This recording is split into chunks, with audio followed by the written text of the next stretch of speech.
গোপাল, যাচ্ছে গোপাল, ভাবছে গোপাল, হাসছে গোপাল, আসছে গোপাল, যাচ্ছে গোপাল, ভাবছে গোপাল, হাসছে গোপাল। যুগের পরে যুগ কেটে যায়, মানুষ তাকে ভোলে না। যুগের পরে যুগ কেটে যায়, মানুষ তাকে ভোলে না। চলে না রে, চলে না রে, চলে না রে, চলে না, চলে না রে, চলে না রে, তাকে ছাড়া চলে না। কে সে? পরিচয় কি তার? হাসির রাজা, জ্ঞানের রাজা, রসিক রাজা গোপাল ভাঁড়। হাসির রাজা, জ্ঞানের রাজা, রসিক রাজা গোপাল ভাঁড়। হাসির রাজা, জ্ঞানের রাজা।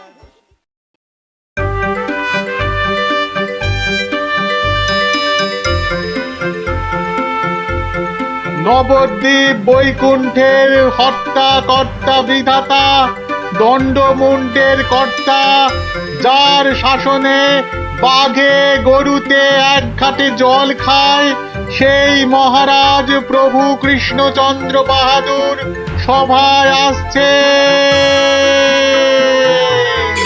জয় জয় মহারাজ কৃষ্ণচন্দ্রের জয়। জয় জয় মহারাজ কৃষ্ণচন্দ্রের জয়। প্রভাতে রাজার মুখ যেই জন দেখে, তার ভাগ্যে ভাগ্যদেবী ভালো কথা লেখে। রাজা যেন গগন সূর্য, বৈকুণ্ঠ ঈশ্বর, তার সঙ্গে পাল্লা দিতে কে খায় ঠক্কর? হয়েছে হয়েছে, রোজ রোজ এত তেল ঢাললে পিছলে পড়ে যাবো যে। যাকে সবার কাজ শুরু হোক। মন্ত্রী, সবার কাজ শুরু করার আগে একটু জ্যোতিষ মশাইয়ের একটা কথা শুনে নিন রাজা মশাই।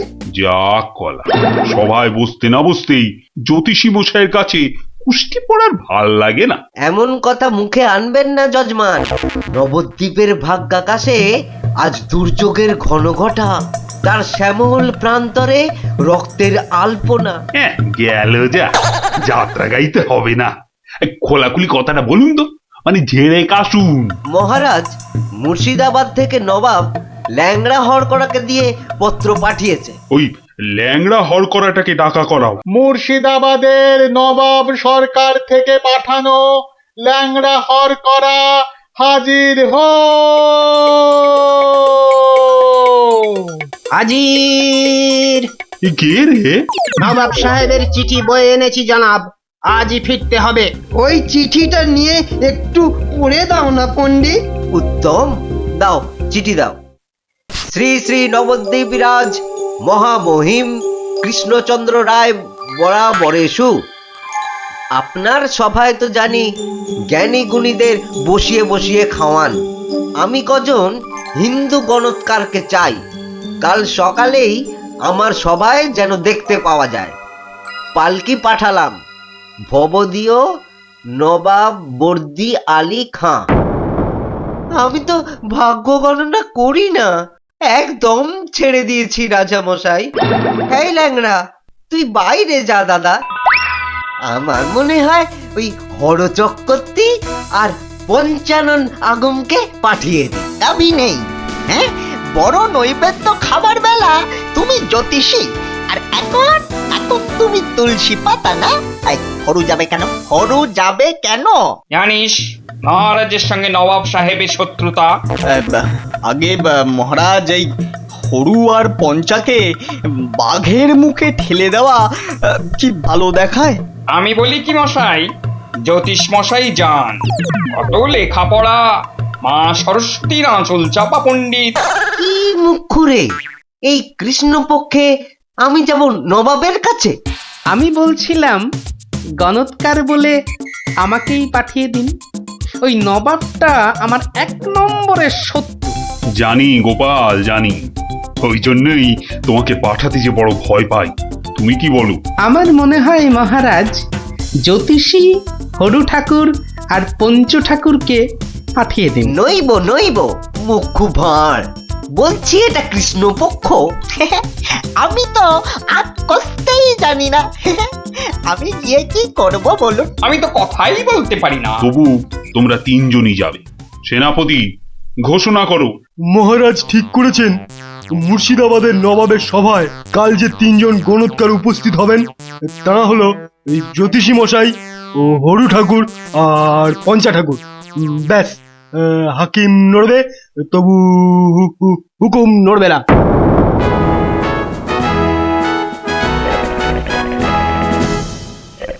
বন্দগি জাহাপনা, আপনি হলেন গিয়ে গরিবের যাকে বলে কিনা মা বাপ। জনাব, যা হুকুম করবেন তাই করে দেব। মহারাজ তাই বলেই পাঠিয়েছেন। অথচ হুজুর, আপনার নসিব গণবার মতো কোনো ক্ষমতাই আমাদের নেই। খামোশ, তাই আমাদের নেই। হ্যাঁ, হুজুরের নসিব গনবা তোরা কে রে? তোরা কে? বেত্তামিজ। কাকে ধরে এনে পাঠালো কৃষ্ণচন্দ্র? জাহান্নামে যাওয়ার জন্য কম্পাক্ট পা বাড়িয়ে দিয়েছে। এতদিনে হুজুর আচ্ছা কসরত করেছেন, ফাঁদে পড়েছে আহাম্মুকটা। খালি পাশ কাটিয়ে পালায়, খালি পাশ কাটিয়ে পালায়। এই পণ্ডিত কটাকে তিনটে বাপ জানতে চাই, না বলতে পারলেই শুল। হ্যাঁ, এ উজিরটা কি রে? ভুলে বসিয়ে কি হবে? কয় কয় 20 সাল কয়। জি কয়েন লাগে 20 সাল টোপ্পা। মরে যাব খোদা বন্ধ। ছেলে পিলে সব গাছতলায় গিয়ে বসবে। ঠিক কেউ জুটবে না জনাব। আমার আবার ভাতে একটু ঘি না পেলে চোয়া ঠেকুর ওঠে। তার চেয়ে তিনটে সওয়াল পুছতে বলুন উজির সাহেব। यही मर्द का बात। কি করব হুজুর? ডাঙায় বাঘ আর জলে কুমির। আপনাকে খুশ করে না ফেললে কৃষ্ণচন্দ্র ছাড়বে নাকি? জান কবুল, সওয়াল পুছ করুন। बहुत अच्छा। पहला सवाल, माटिर नीचे की আছে? মাটি আছে। मिट्टी के अंदर में क्या है? দ্বিতীয় প্রশ্ন, পৃথিবীর মাঝখান ঠিক কোন জায়গাটা? আমি তো রাজ সরকারে জরিপ করি না খোদাবান। সত্যি বলছি, আমিও করি না। মাসে তোলার দিব্যি। জরিপের লোক সব আলাদা। এই মা কালীর দিব্যি। तीसरा सवाल, 3 নম্বর প্রশ্ন, পৃথিবীকে এক পাক ঘুরতে গেলে কি করতে হবে? পায়ে হেঁটে। হ্যাঁ, पैदल पैदल। কি মুশকিল, অত হাঁটা যায় নাকি? সাদা সাপটা কথা জানাব, আমাদের বইয়ে এসব সওয়ালের কোনো জবাব নেই। দিন দিন গারদে পাঠিয়ে। क्या तुम जवाब देगा? জি। 3 सवालेर जवाब देगा? बहुत अच्छा। बताओ। আমি একটা জবাবও দিতে পারবো না হুজুর। ফাটকে চালান করে দিন, এর চেয়ে মরা সহজ।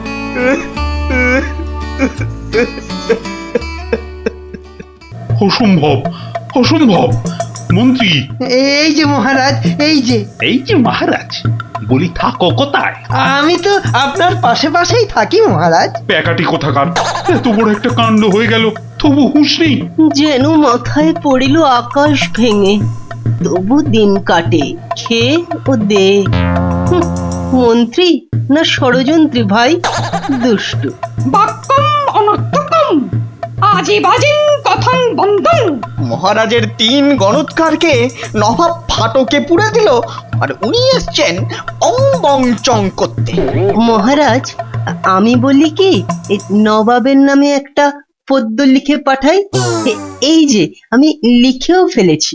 তুমি আমার প্রিয় নবাব, তোমায় আমি দিচ্ছি জবাব, বুকটা আমার দুরু দুরু। এটা একটা আস্ত গরু। মহারাজ, সৈন্যবাহিনী নিয়ে গিয়ে একটা যুদ্ধ করে দেখি। তুমি বুদ্ধি ঢেকি, 3টে প্রশ্নের জবাব দিতে পারো না, পাকামো করতে এসেছো। বিজ্ঞানী। মহারাজ, প্রশ্নের উত্তর দিতে পারি, কিন্তু নবাব তো আসলে ঝগড়া বাঁধাতে চাইছেন। কোনো জবাবই যে শুনবেন না। কি সর্বনাশ! তার মানে আবার খাজনা বাড়াবার তালে আছে? হ্যাঁ, তাহলে এখন উপায়? নবদ্বীপের 3 পণ্ডিত নবাবের ফাটকে জীবন কাটাবে। এ মা, ভীষণ লজ্জা করে। লোকে কি বলবে? ম্যাগো, ঠিক যেন ছন্দ ছাড়া পদ্য। মিষ্টি ছাড়া আবার কাঁচা গোল্লা হয় নাকি? কি করে মুখ দেখাবো ভাই? যা। আর একটা কথা বললে তোমাকে 17 ঘরে নামতাম কষ্ট ধরবো। খালি ভাবো, ভাবো এখন কি উপায়। আমি বলছিলাম একটাই উপায় আছে মহারাজ। গোপাল, এখন থামো, হাসি মশকরার সময় নয় এখন। আমি তো জানি মহারাজ, উপায় একটাই। কি উপায়? আপনার রাজপণ্ডিত বলে আমাকে মুর্শিদাবাদে নবাবের দরবারে পাঠিয়ে দিন মহারাজ। বাঁচালং তুমি ভর পণ্ডিতের জবাব দিতে দাঁত ভেঙে যাবে। তাহলে আপনাকেই যেতে হবে পণ্ডিত মশাই, ফাটকে থাকতে হবে। এই অসভ্যতা করো না, আমি যাব কি করে? উত্তম মহারাজ, গোপালই যাক। গোপাল বন্ধু, কিচ্ছু ভাববেন না মহারাজ, নবাব যেমন প্রশ্ন করেছেন তেমনি উত্তর দেব মেপে। আপনার 3 গণৎকারকে ফিরিয়ে যদি না আনতে পারি তো আমার নামে গরু পুষবেন মহারাজ, হাতিকা দাঁত, মরদকা বাপ। মহাপণ্ডিত নামে তোরা জয় দে জয় দে, গোপাল পণ্ডিত দেবই চলেছে চলেছে, নবদ্বীপের মান বাঁচাতে চলেছে চলেছে, কৃষ্ণরাজার নামে পণ্ডিত চলেছে চলেছে। জয় জয় গোপাল পণ্ডিত দেবের জয়। জয়! নবদ্বীপের হারানো মান বাঁচাবে কে? পণ্ডিত গোপাল আবার কে? নবদ্বীপের হারানো মান বাঁচাবে কে? পণ্ডিত গোপাল আবার কে? কি নাম তোমার? আমার আবার নাম? তো নাম তো একটা আছে।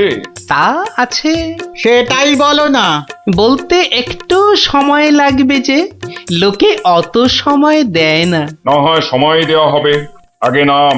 শ্রী শ্রীল শ্রীমন্ত ভট্টি হর বড় ভাঁড় নবদ্বীপ কৃষ্ণ আকাশে। এত বড় নাম? আরেকটু, শর্মা কৃষ্ণনগর ভীষণ মোরগ গর্জন। আর বলতে হবে না, এখনো শেষ হয়নি জানাব। ওই শুনতে গেলে আমি শেষ হয়ে যাব। আরেকটুখানি, পণ্ডিত বোধ বুদ্ধি নাকি কানি? খামোশ! এক গোল্লা সুতোর মতো নামের গোল্লা, খালি পেঁচ ছড়াচ্ছে। এ লোকটাকে আবার আনলে কেন? ও কিছু নয়, ও কিছু নয়, আমার পুরাণটা বয়ে এনেছে হুজুর, খুব ভারী। নামা নামা নামা। এই হলো পুরাণ। পুরাণের নাম জানেন?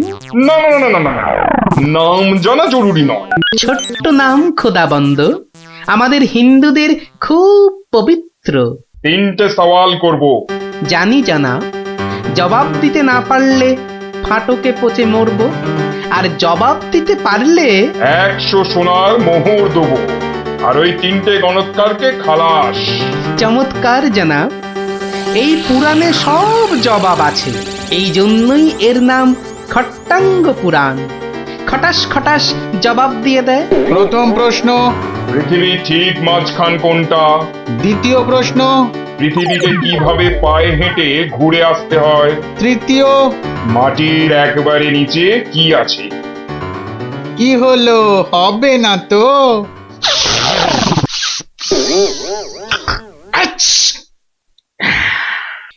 জানাব, একটু ওইখানে গিয়ে দাঁড়ান একবার।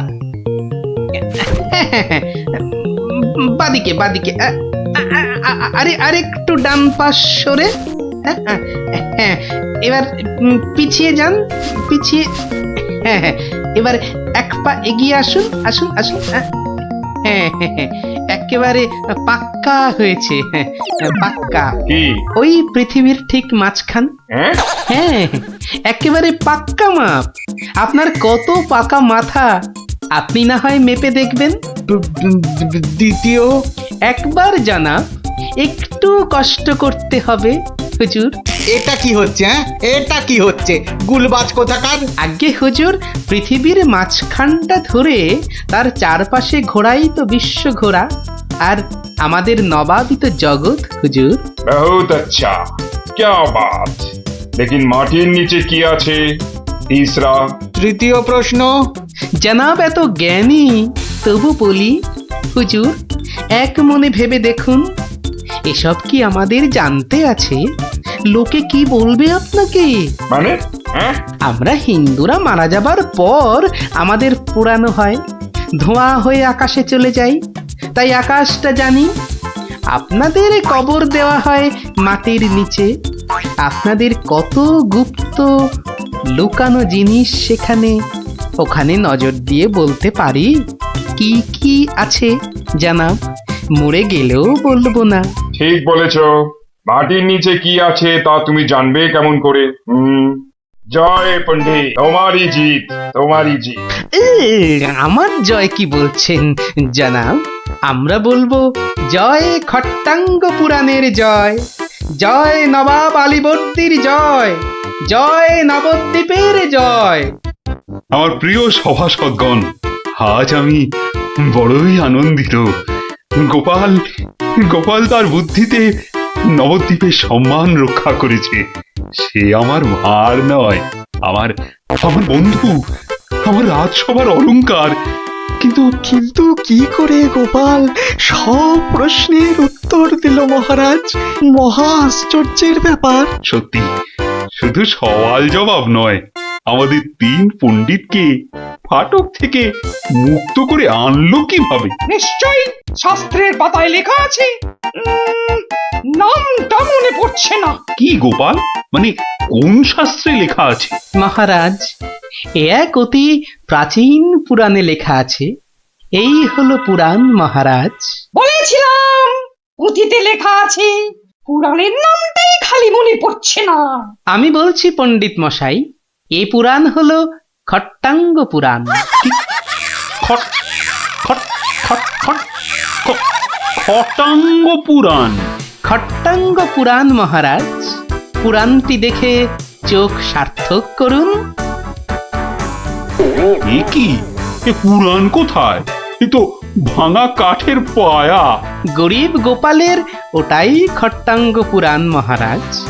নবাব যে বড় সড় জিনিস না দেখলে বিশ্বাসই করবেন না। ধন্য ধন্য গোপাল। তোমার তোমার বুদ্ধির দাম কিন্তু আমি দিতে পারবো না, তবে আমার গলারই হার তোমাকে পরিয়ে দিচ্ছি। ওটা নিয়ে কি করবেন মহারাজ? খাটের ভাঙা পায়া। আমার রাজসভায় রেখে দেব রাজপণ্ডিত। ওই খটাঙ্গ পুরাণ বাঙালির বুদ্ধির সাক্ষী।